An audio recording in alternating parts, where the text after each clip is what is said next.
I found my favorite. This here is adorable. Cindy has this kit that is available. This is by Jennifer Jingles, and it's called Sea Turtle Friends. I think this is adorable. This would make a great baby quilt for somebody. I am so in love with this. This is so cute.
All right, at Country Charm Fabrics, they have these really cool prairie basics. It's Marcus Fabrics, and it's 6 inches by the width of the fabric. So it's 6 inches by 44. And look at these shirtings. Aren't they awesome? These are $48, and there's 24 of them in a pack. Wow, those are nice. I really like these. These are cool. I don't know if all these shops are killing me. I know, isn't it? It's like you see so much. All right, come check them out.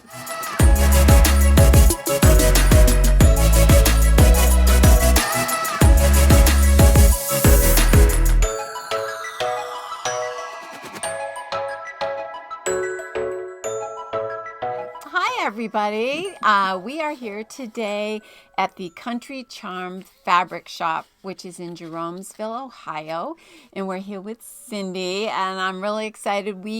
Cindy was on the Shop Hop tour, and we were unable to make it to her shop. So we finally were able to get in contact and set this up so we could meet today. And I wanted to just kind of talk to Cindy and interview her and ask her how she got started and what her inspirations were.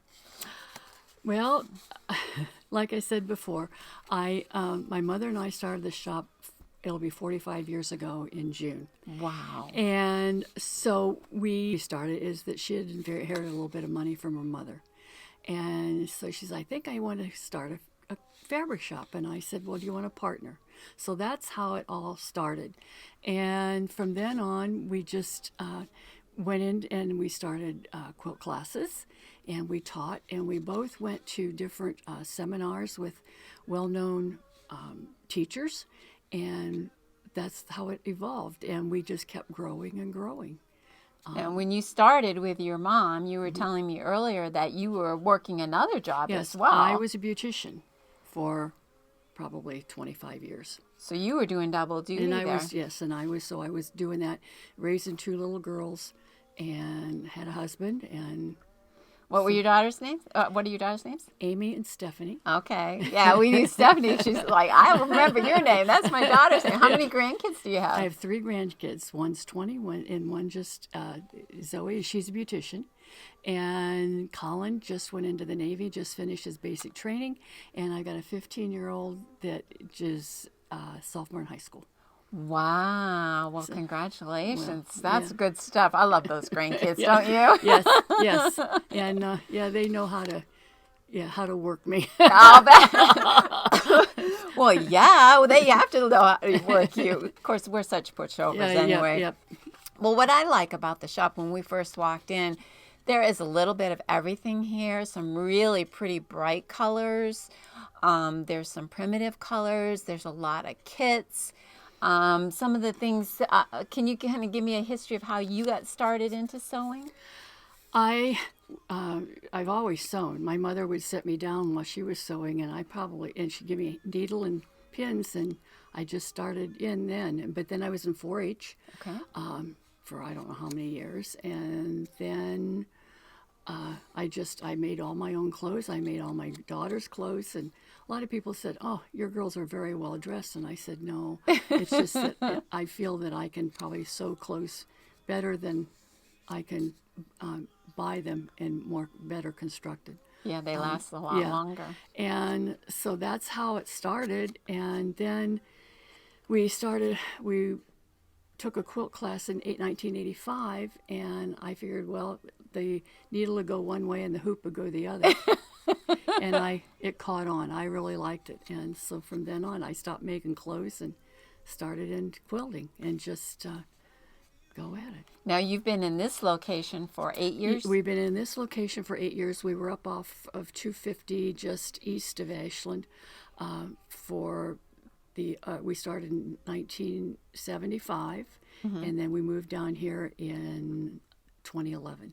Wow. So I have a question for you. Okay. Your 4-H project, what did you make? I just want to see if it was the same thing I did. well, when you start out, it's always a tea towel, a apron, and a pot holder, I think. Okay, I did a pin cushion and an apron. Okay.